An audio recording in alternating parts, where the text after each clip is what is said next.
नमस्कार मित्रों, जय माता दी। स्वागत है आप सभी का हमारे यूट्यूब चैनल में।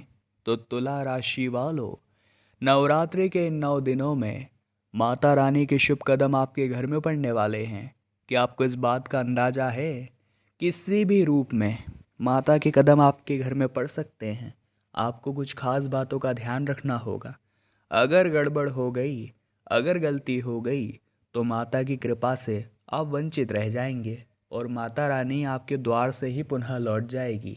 तो किन बातों का ध्यान रखना है, किन सावधानियों का पालन करना है, किन नियमों का पालन करना है, ये तो आज की वीडियो में आपको पता ही चल जाएगा, लेकिन आपको थोड़ा सा समय देना होगा। इस वीडियो के अंत में 2-3 उपाय भी हम आपको देने वाले हैं जो आपके बहुत काम आएंगे, जो आपकी किस्मत को चमकाएंगे। तो हमारे साथ वीडियो के साथ अंत तक बने रहिए। लेकिन सर्वप्रथम जितने भी सच्चे भक्त हैं यहाँ पर माता रानी के, माता के 9 ही रूपों के, वो अभी के अभी वीडियो को लाइक करें और कमेंट बॉक्स में जय माता दी सच्चे मन से लिखें। आपके सारे बिगड़े काम बनेंगे। तो देखिए, हमें शास्त्र यही सिखाते हैं कि जो हमारे घर में बहू बेटियाँ है वो भी देवी माँ का प्रतीक है। बाहर जो छोटी छोटी कन्याएं घूम रही है वो भी देवी माँ का प्रतीक है। हमारे आस पड़ोस में जो महिलाएं हैं वो भी देवी माँ का प्रतीक है। यानी कि अगर हम घर की महिलाओं की पूजा कर ले तो देवी माँ की पूजा करने के बराबर हो गया। लेकिन लोग है कि घर की महिलाओं का अनादर करते हैं। बहुत सारा काम ऑफिस में था और जब घर वो आए तो सारा गुस्सा घर की महिला पर निकाल दिया, या फिर गुस्से में आकर के कुछ भी बोल दिया। कई लोग उन्हें बोझ समझते हैं तो कई लोग खरी खोटी सुना देते हैं। इसी कारण से उनके घर में माता का प्रवेश नहीं होता। इसी के विपरीत जो इंसान समझता है कि घर की बहू बेटी लक्ष्मी होती है, वो सदैव उनका सम्मान करता है, आदर के साथ उनके घर में उन्हें स्थान देता है, उनकी ज़रूरतों को पूरा करता है और कभी भी उनके ऊपर गुस्सा नहीं करता और हमेशा प्यार लुटाता है। अब दोस्तों, हो सकता है कि घर के बाहर कोई भी महिला या कोई भी बच्ची या कोई भी कन्या आपके घर में आए, उनके शुभ कदम आपके घर में पड़े, तो वहाँ पर भी आपको वही प्यार, वही सम्मान और वही मेहमान नवाजी दिखानी है और उन्हें बड़े सत्कार के साथ घर में बुलाना है। उनके सम्मान के साथ उन्हें खाना आपको खिलाना है। अगर छोटी कन्या है तो आप उन्हें भोजन जरूर कराइए, क्योंकि वो तो साक्षात देवी का स्वरूप है और उनके शुभ कदम अगर आपके घर में पड़े तो अब जरूर कुछ अच्छा होने वाला है। तो बिल्कुल भी दोस्तों, आप इस बात को हल्के में न लें। इस संकेत को बिल्कुल भी आप छोटा ना समझें कि बच्ची आ गई अब ये परेशान करेगी या फिर मस्ती करेगी। ऐसा नहीं है दोस्तों। नवरात्रि का दौर चल रहा है, इसे आपको भूलना नहीं है। और नवरात्रि के इसी पावन पर्व में एक छोटी बच्ची, कन्या, देवी या महिला का आपके घर में प्रवेश करना, ये बहुत सौभाग्य की बात है। आपके पास मौका है उन्हें प्रसन्न करने का। आप उन्हें भोजन कराइए भरपेट, आप उन्हें खीर खिलाइए, साथ ही साथ जाते जाते उनके चरण धोइए, आप कुमकुम का तिलक लगाकर उन्हें नेक प्रदान करिए, फल प्रदान करिए। ऐसा सम्मान अगर आपने उनका कर दिया तो जाते जाते वो प्रसन्न होकर जाएगी और आपके घर की फूटी किस्मत को चमका कर जाएगी। अगर आप किराए के मकान में हैं तो अगले नवरात्रि आने से पहले आपका घर का मकान होगा, इस बात की गारंटी है। लेकिन आचरण वैसा करना है जैसा हम आपको बता रहे हैं।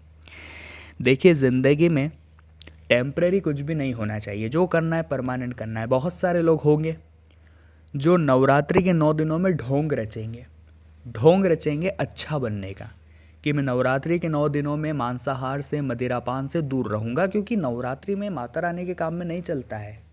बहुत सारे लोग लहसुन प्याज से दूर रहेंगे, बहुत सारे लोग ब्रह्मचर्य का पालन करेंगे, झूठ नहीं बोलेंगे, किसी को धोखा नहीं देंगे, किसी के साथ छल कपट चोरी चकारी नहीं करेंगे। लेकिन वो ये सब करेंगे मात्र 9 दिनों के लिए, जो कि पूरी तरह से ढोंग है, परपंच है, गलत है। देखिए, मानते हैं नवरात्रि के 9 दिनों में हमें इन बातों का ध्यान रखना चाहिए, लेकिन नवरात्रि चली गई और पुनः इन गलत कार्यों में लग जाना, ये कहा का न्याय है, या यूँ कहे तो ये कहा की महानता है। अगर 9 दिनों में उन चीज़ों को छोड़ने से आपके जीवन में सकारात्मक बदलाव आए हैं तो वो नियम आपको ज़िंदगी में आगे भी बनाने चाहिए, आगे भी रखने चाहिए। हम गारंटी के साथ कहते हैं आपकी ज़िंदगी इतनी शानदार हो जाएगी कि आपको कभी किसी की सहारे की ज़रूरत नहीं पड़ेगी। आप खुद के लिए सारे काम खुद ही कर लेंगे और ज़िंदगी आपकी बड़ी शानदार हो जाएगी। ये बात हम आपको गारंटी और निश्चित तौर पर कह रहे हैं, करके देखिएगा, फ़ायदा आपको 100% ज़रूर होगा। किस्मत आपकी चमकेगी, मेहनत आपकी रंग लाएगी। देखिए, व्यापार की स्थितियों की अगर बात की जाए तो काफ़ी समय से मंदी का दौर था, लेकिन इस नवरात्रि से ग्राहकी बढ़ी है। इस नवरात्रि से आपका थोड़ा धंधा बढ़ा है। तो कोशिश करिएगा आप अपने पूजा स्थल पर या जो भी तिजोरी है, गल्ला है आपका व्यापार क्षेत्र में, उसमें एक हल्दी की गांठ आप जरूर रखें। और श्री यंत्र की अगर आप स्थापना करेंगे तो बहुत अच्छा रहेगा। माता रानी का आशीर्वाद आपको मिलता रहेगा, पैसों की गल्ले में कभी कमी नहीं होगी और बहुत बढ़िया आपके जीवन में इसके प्रभाव आपको देखने को मिलेंगे। बहुत सारे लोग हैं जो हर चीज़ के पीछे वैज्ञानिक आधार निकाल लेते हैं।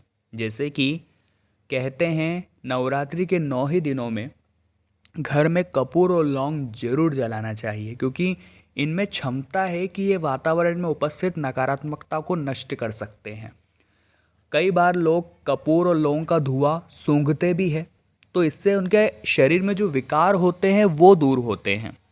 तो कुल मिलाकर के इसका वैज्ञानिक आधार भी आ गया सामने। तो अब आपको चिंता की कोई बात ही नहीं है। तो आप भी नवरात्रि के 9 दिनों में अपने घर में लौंग और कपूर अवश्य जलाइए। इनका धुआं घर के कोने कोने में करिए, बहुत अच्छा फल आपको मिलेगा। और जब घर में स्वच्छता होगी, जब घर में सकारात्मक ऊर्जाएं होगी, जब घर पूरी तरह से कलेश मुक्त रहेगा, तभी तो देवी के शुभ कदम आपके घर में पड़ेंगे।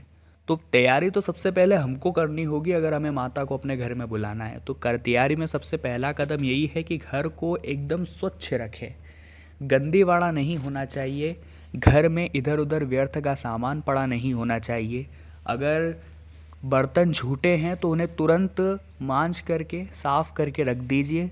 रात के झूठे बर्तन सुबह तक पड़े नहीं होने चाहिए।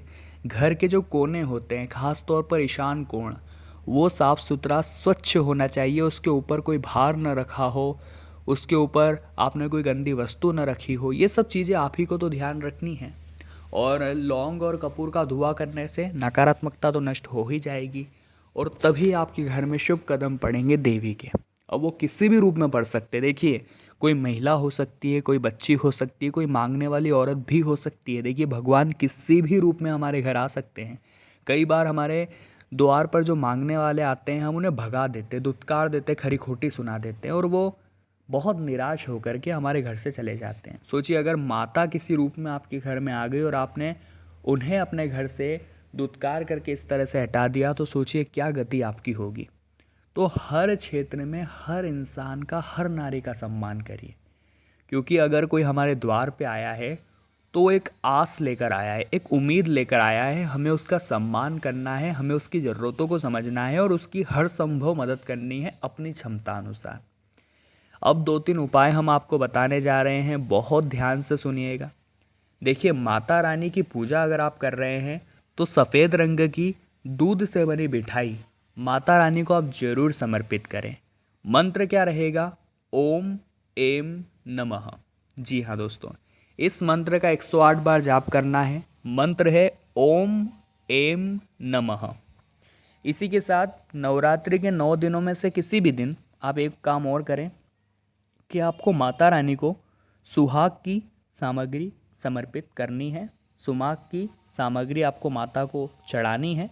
और उसके बाद दोस्तों, ये जो सुहाग की सामग्री आपने माता को चढ़ाई है, इसे आपको किसी ज़रूरतमंद महिला को या किसी भी सुहागिन महिला को दान कर देना है।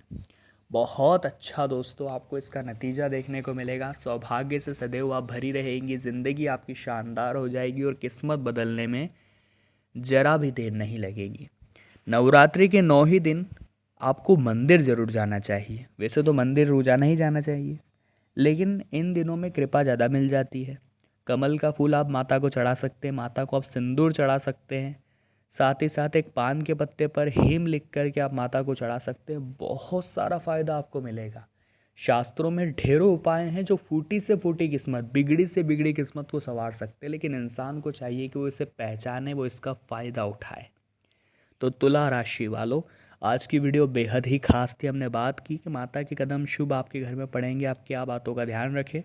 वीडियो पसंद आई तो लाइक करें, कमेंट बॉक्स में जय माता दी लिखें, हमारे चैनल को सब्सक्राइब करें, बेल आइकन को प्रेस करें। अभी के लिए आप सभी को बहुत बहुत धन्यवाद।